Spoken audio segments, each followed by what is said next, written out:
Você tá pensando, cara, eu sou tão bom tecnicamente, mas eu não ganho dinheiro, eu não performo, meu escritório não cresce, eu não sei o que acontece.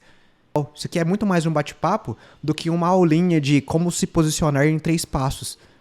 Entende? Antes, a democracia e o acesso à justiça, a pessoa ia no escritório, contratava e pronto. Agora, para isso acontecer, a gente tem que aparecer no telefone das pessoas para elas nos contratarem, para a gente demandar na justiça e aí resolver o problema. O caminho do cliente mudou, a justiça mudou, o escritório mudou e a gente não vai mudar? Entende? Bora pra prática, separei um monte de perguntas aqui para montar o teu posicionamento. Então, até o fim dessa aula, é só você responder as perguntas que eu vou te fazer e você vai ter clareza no seu posicionamento, seja pro Instagram, seja pro teu perfil e talvez algo que você nunca fez na tua vida, você vai decidir aqui agora, você vai ter clareza do seu posicionamento. O que a gente vai fazer nessa aula aqui? Resumidamente, eu vou te fazer um monte de perguntas, você vai anotar todas essas respostas, você pode gravar áudio, você pode anotar, você pode digitar no Word. O importante é que você escreva, não é só pensar. Porque no final dessa aula eu vou explicar o motivo de você estar anotando isso. Beleza? Então bora lá. Anotei todas elas aqui para não esquecer de nenhuma. O primeiro bloco aqui de perguntas, a gente vai falar sobre a sua identidade pessoal. Então, dentro da tua vida, da tua rotina, do que você se conhece, o que você faz muito bem, que você acha, pelo menos, que você faz muito bem, ou que as pessoas já te elogiaram. Qual que é essa qualidade que você tem? Vou te dar um exemplo. Você é ótimo peticionando, você é ótimo atendendo, você é ótimo despachando com o juiz, você é ótimo em uma audiência onde você se vira muito bem, faz uma pergunta, faz sustentação oral. Onde que está a tua maior habilidade? Então, anota e descreve como que você faz isso, tá? Eu não vou ficar dando tempo para vocês escreverem. Pausa toda vez que eu fizer a pergunta, escreve e dá play de novo, que senão a aula vai ficar muito grande, tá bom? E a ideia aqui é que seja prático e que seja na prática mesmo, não tem outra palavra não. Vamos lá. Segunda pergunta sobre a tua vida pessoal. O que você não abre mão de forma alguma, mas que é um valor, que é um princípio seu? Por exemplo, Luiz, me fala um seu. Eu não minto. Eu tenho promessa há muitos anos, então eu não minto. Então, aqui no escritório é proibido mentir também. Então, qual que é o teu princípio ou um valor que você não viola? O que está acima para você? Você prioriza dinheiro? Você prioriza atender e ajudar pessoas? Você prioriza o quê? A tua família? O que é? Os valores, os princípios que você tem. Terceiro, o que você faz bem hoje e que você pode explorar mais? Dentro da atividade que você falou lá no número 1, o que se encaixa dentro da advocacia, da tua rotina hoje? Ah, hoje eu sou CLT, hoje eu trabalho para outra pessoa, hoje eu sou concursado. Então, dentro do que você faz, tem algo que dá para você aproveitar hoje? E aquilo que você não sabe fazer, ou que você acha que você faz mal, você conseguiria não ser o melhor nisso, mas nivelar para entender? Porque muitas das vezes a gente é ruim em alguma coisa ou não gosta de fazer algo, porque a gente nunca estudou sobre aquilo. Então, a gente tem que estudar, né? É básico. Então, vamos lá. O primeiro é sobre a tua identidade profissional. Eu prometo que eu vou tentar escrever de uma forma que vocês consigam ler, tá? E dentro da identidade profissional são essas 3 perguntas. Bloco 2, visão de futuro. Para quem não sabe onde vai, qualquer caminho serve. Você pode ter uma Lamborghini e uma Ferrari. Se você não tem uma direção norte, você não vai chegar em lugar nenhum. Então, o primeiro passo teu é ter uma visão de futuro. Então, vamos lá, prepara para as perguntas. E assim que eu fizer a pergunta, você pausa e responde, beleza? Como que você se enxerga daqui 5 anos? Se você já tem um escritório, pegando a quantidade de processos que você pega hoje, a quantidade de pessoas que trabalham com você, você acha que você vai estar atolado de serviço ou vai estar ok? Com a vida que você leva hoje, daqui 5 anos, você quer estar no mesmo lugar que você está hoje? Considerando tudo que você faz no seu dia a dia, você quer isso para os teus próximos 5 anos ou você quer melhorar? Então, olha para daqui 5 anos, como que estaria tanto a tua vida como o teu escritório? Essa aqui é muito importante. Ela é visão de futuro, mas você já pode começar a pensar agora. Dentro do teu escritório, tem algumas ações, tem alguns serviços que você faz que você gosta de fazer. E tem uns que você não gosta. Eu digo que quando você pega muitas causas, por mais que ela dê dinheiro, chega um momento que o dinheiro ele deixa de ser importante, porque você já pagou as contas, você já tem o que você quer. Só que se aquilo não queima no teu coração, você perde a tua paz. E aí não tem nada que compra essa paz. Então, quando você olhar para o futuro, olhar para daqui 5 anos, isso que você está fazendo hoje é exatamente o que você quer fazer daqui a 5 anos? Quando eu digo fazendo, é a ação, é o serviço. Se não, começa a pensar já o que realmente queima no teu coração. Porque muitas das vezes eu vejo os alunos perdidos que eles fazem o que dá dinheiro e não o que eles gostam. Só que quando ele tem que trabalhar o dia inteiro, ele não consegue porque ele não gosta de fazer aquilo. E aí quando ele começa a fazer algo que ele gosta, ele trabalha mais, mais feliz, tem mais resultado e atende melhor as pessoas. Ou seja, as pessoas são ajudadas. Bloco 3, vamos lá. Aqui a gente vai para uma área mais técnica já. A gente vai falar sobre posicionamento e mensagem. Mensagem não é SMS não, tá? Aqui é a mensagem que você manda com o teu posicionamento. Então vamos definir aqui o seu posicionamento e a mensagem que você vai entregar para esse público. Pensa assim, as pessoas que você ajuda ou o público que você quer atingir, qual que é o problema que eles têm e como que você vai resolver isso? Vou te dar um exemplo. Nem sempre entrar na justiça é a solução. Eu já tive clientes que os problemas dele era, por exemplo, um veículo que estava rodando no nome dele, eu mexo com direito de trânsito, e ele vendeu um veículo, a pessoa não transferiu. E essa pessoa estava tomando um monte de multa. E aí todos os advogados que ele foi falaram que ele tinha que entrar na justiça, gastaria pelo menos R$5.000, e existia uma grande chance de perder porque não conseguiria intimar a pessoa. Ele me procurou. Eu falei, não, peraí, não precisa entrar na justiça. Por quê? Ué, é só a gente remover esse veículo pro pátio, é só encontrar o veículo e apreender ele. Contratamos um investigador particular, encontrou o veículo, estava com o documento atrasado, fizemos a denúncia, a polícia foi lá, prendeu o veículo, foi pro pátio, ele foi no pátio Detran, retirou o veículo e deu baixa nele. Resolvido. Então, ou seja, nem sempre a solução que você apresenta é o comum que todos vão indicar para o teu cliente. Então, de forma muito simples, o problema da pessoa não é o direito dela. O problema é o problema. Se você é um advogado trabalhista e o problema dela, ela não tem dinheiro para comprar comida na semana seguinte, o que é melhor? Você entrar com a ação na justiça e demorar 6 meses ou você fazer um acordo com o patrão dele para pegar uma entrada e reclamar o restante depois? Ou já fazer um acordo que seja viável para os dois? Entende? Então, o problema não é solução, nem sempre está ligado à solução jurídica, mas sim ao que o cliente busca. Segundo ponto de posicionamento e mensagem. De acordo com o que o teu cliente tem problema e a solução que você oferece, isso gera realmente uma transformação na vida dela? Se sim, qual que é a transformação que você gera na vida dela? Por exemplo, imagina um advogado de família. Aí ele pega e entra com a ação de alimentos, ele é pensão. Quando ele entra com essa ação de pensão, isso melhora a vida da criança e melhora a vida da mãe, que vai ter mais tranquilidade? Ou não? Isso gera uma briga. Então, a transformação que você gera, ela é realmente significativa para a vida dessa pessoa? E quando eu disse da família, eu não estou dizendo que é problema não, estou dizendo que sim. Mas às vezes o que resolve o problema é a regulamentação de visita. Às vezes é um acordo entre as partes, não é ficar brigando na justiça, mas resolver com os dois. Então, o que eu quero chamar a tua atenção é o seguinte. Quando um cliente tem um problema e você entrega uma solução, essa solução gera uma transformação na vida dela. Quando alguém chega aqui com uma multa que vai suspender a carteira, a pessoa é motorista de aplicativo. Se a carteira dele não é suspensa por conta do recurso que eu faço, isso gera uma transformação na vida dele porque ele continua trabalhando. Entende? E não porque eu anulei a multa e economizei, sei lá, R$1.000, R$2.000 da pessoa. A transformação é diferente da solução jurídica. Então, qual que é a transformação que você gera no teu cliente ou que você desejaria gerar? Então, lembra que eu falei? O posicionamento, o público, a ação, de acordo com tudo isso. Quando você vem juntando essas peças, agora, nesse momento, faz sentido essa transformação para você? Você consegue entregar realmente uma solução e uma transformação na vida dela? Se sim, a gente está no caminho certo. Se não, volta alguns passos e aí pensa de novo. O público, o problema dele, a solução que você entrega. E aí quando acertar, o finalmente isso gera uma transformação para ela? Ponto 4.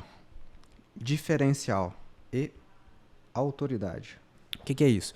A grande maioria dos advogados está preocupado só em fazer uma petição maravilhosa com jurisprudências falar latim. Mas o cliente está interessado nisso? Quando eu digo diferencial se todo mundo está brigando num mar vermelho por conta da advocacia estar saturada, isso e aquilo, o que te diferencia dos demais? O que faz você realmente ser diferente? As pessoas olharem e falar, cara, ele é diferente. Cara, ele é muito bom no que ele faz. E quando eu estou dizendo aqui de diferencial, não estou falando para você dar as coisas pro teu cliente, mas que é um diferencial básico, simples e que você fala assim, Luiz, isso aí não faz diferença. Um bom atendimento, o fato de você responder rápido os teus clientes e o fato de você responder de uma forma que eles entendam gera muita, muita reciprocidade. Tem gente aqui na minha cidade que contrata advogado de fora E aí, quando o advogado de fora explica o que está acontecendo no caso, ele não entende e ele vem no meu escritório para a gente traduzir o que o outro escritório disse. E aí, adivinha? Quando ele tem um outro problema, você acha que ele procura o outro escritório ou eu? E aí, por mais que você tenha vencido o caso dele, ele fala assim, não fez mais do que obrigação, ué. Entende? Agora, quando você gera uma reciprocidade, atende a pessoa bem, sempre responde ela, sempre com clareza, sempre cordial, sempre explicando de forma tranquila, nunca comprando a briga com o cliente, entendendo a dor dele, entendendo que às vezes ele tá bravo, mas não é com você, isso gera muita reciprocidade. Então, o diferencial é realmente fazer algo que o cliente quer. E é o que eu disse, ele quer que você se importe com o caso dele. Ele não quer que você só pegue os honorários e suma. E por mais que você pegue os honorários e trabalhe todos os dias, mas nunca fale com ele não vai saber. Então, para ele saber que você trabalha, você tem que falar com ele. Autoridade. Autoridade é o seguinte, o cliente tá feliz porque você tá ajudando ele no caso dele. Mas quando ele estiver numa posição, entre muitas aspas, tá? Superior aos demais, em um palco, em um podcast, uma televisão, em um rádio, uma entrevista, etc. Vocês entenderam? Isso é um ponto positivo para ele, porque ele fala, aqui meu advogado, ó. Entende? Então, tem sim um certo posicionamento sobre isso. Bloco 5. Comunicação e conteúdo. O que é isso? Se você não deu pause ainda para responder os outros, pausa aí agora e responde as últimas duas perguntas. Sobre posicionamento e mensagem, e sobre autoridade e sobre diferencial. É o que eu tô falando. Se você assistir tudo isso aqui, mas não escrever nada, não vai adiantar. Quando eu digo comunicação e conteúdo, de forma muito simples tem advogado que fala para empresário, tem advogado que fala para consumidor final, tem advogado que vai falar para quem precisa de ajuda na Previdência, no INSS, tem gente que vai falar com o trabalhador, tem gente que vai falar com o trabalhador high ticket, que, por exemplo, é uma pessoa que trabalhou no banco, tem gente que vai falar com um trabalhador que trabalha na zona rural, que é safrista, e aí tem que falar de uma forma mais simples. Então a tua comunicação não tem que ser jurídica, não tem que ser técnica, ela tem que ser de acordo com o teu público. Então, se o teu público, por exemplo, é caminhoneiro, você tem que falar na língua deles. Você não tem que ser sempre técnico. Olá, meu nome é Luiz Guilherme, eu sou o advogado. O que você precisa, meu nobre cliente? Que isso? O que esse advogado tá falando? Comunicação. Então, de acordo com o teu cliente, qual que é a comunicação que você quer adotar? Ou seja, como que você vai falar com esse público? Escreve aí. Eu quero falar mais simples, eu quero falar mais formal, eu quero conversar com eles como se fosse meu amigo, ou então não, eu quero manter uma distância. Mas tá te dando clareza aí, eu acredito, né? Vamos lá, vamos seguir. Na tua rede social, Instagram, TikTok, Facebook, YouTube, o que você tem feito de comunicação e que tá errado? Com tudo que eu te disse aqui, anota aí. Eu sempre apareço de terno e gravata, ou eu não apareço de forma alguma, ou então tem um latim na minha biografia do Instagram e não tem o que eu faço. Ou então, quando eu faço um vídeo no YouTube explicando sobre alguma coisa, eu sou técnico demais. O que é que você está errando na tua comunicação hoje? Anota aí também. Outro ponto importante sobre conteúdo e comunicação. Se você já produz conteúdo, qual conteúdo que você produziu e que deu certo?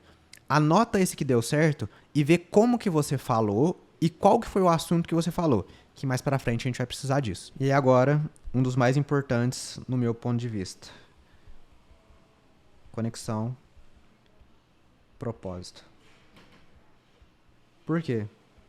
Se eu tirar a tua profissão de você, sobra o quê? Nada. Porque o propósito, ele muda de acordo com o momento da tua vida.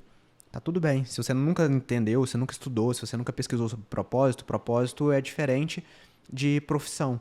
Profissão é a tua profissão e propósito é o que você quer com essa profissão. Muitas das vezes, a pessoa trabalha, aí aposenta e fica depressiva. Porque o propósito da vida dela era a profissão. Aí você fala assim, tá na moda agora, né? Meu propósito é ajudar pessoas. Tá, até quando? Quais pessoas? Como que você vai fazer isso? Qual que é a quantidade de pessoas que você consegue atingir? Tá ficando claro o que eu tô te dizendo? De que esse propósito, ele é muito profundo. Eu poderia fazer, sei lá, umas 10 aulas só sobre isso. Porque o propósito, ele clarifica, né? Você entende mais sobre você e sobre sua vida. E a sua identidade, ela tá ligada ao teu propósito. E muitas das vezes, o teu propósito, ele tem intimidade com o teu bloqueio. Falei grego, né? Teu propósito provavelmente é algo que você não gosta de fazer. Exemplo, você odeia falar em público. Você não fala em público de jeito nenhum.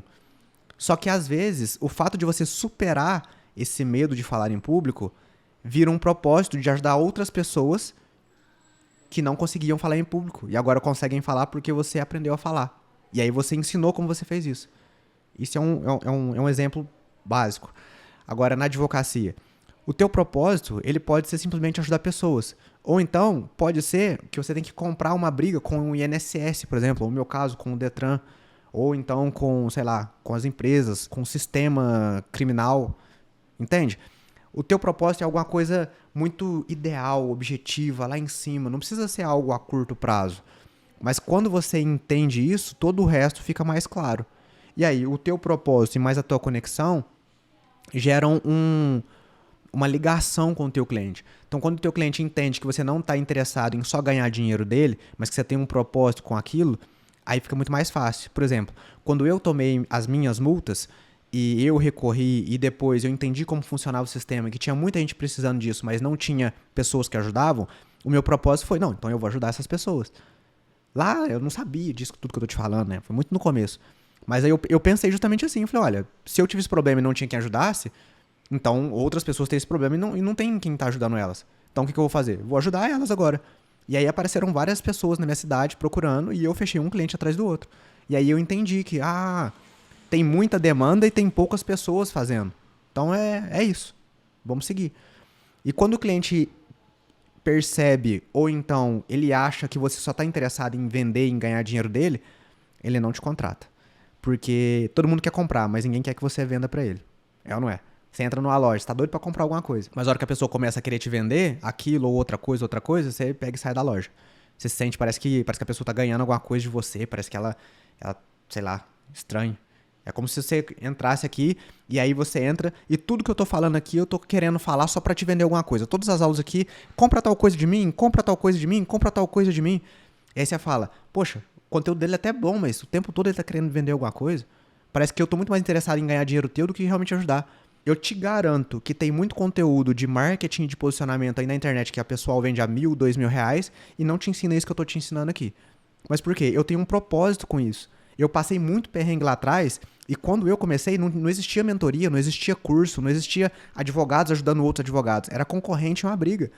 Então eu tenho um movimento de transformar os ADVsauros em CEOs da advocacia. Com advogados eu tenho o meu propósito, que é gerar esse movimento de trazer os advogados para o digital, porque só advogado ruim lá não adianta. E eu preciso de bons advogados. E você que está me assistindo aqui agora, você tá pensando, cara, eu sou tão bom tecnicamente, mas eu não ganho dinheiro, eu não performo, meu escritório não cresce, eu não sei o que acontece. Te falta método, te falta saber como fazer esse conteúdo. E é justamente isso que eu tô te mostrando. Isso aqui, ele vai ter que ficar construindo na tua cabeça. Inclusive, eu te aconselho, assista essa aula aqui, sei lá, umas 5 vezes. E aí, toda vez, você fala, cara, qual que é o meu propósito? O que eu quero pro meu escritório? Qual que é a minha identidade? Todos isso aqui, ó, o que é a minha visão de futuro? O que eu quero pra minha vida? O que eu quero pro escritório? E aí, com base nisso, você vai ter muito mais clareza para fazer o teu marketing para crescer teu escritório. Você já mudou tua mentalidade e já tem clareza do que você quer. Agora, a nossa missão é fazer isso das próximas vezes. Talvez você até me indique, pegue meu Instagram agora e manda pra pessoa e vai ser ótimo. Mas se não, também tá tudo bem. O simples fato de você estar aqui pra mim já é muito bom. Espero que você tenha gostado. E se fez sentido pra você, vai lá no meu Instagram, @eusouLuizGuilherme, e me fala o que foi que você achou, se teve alguma coisa que mexeu com você, se teve alguma coisa que fez mais sentido.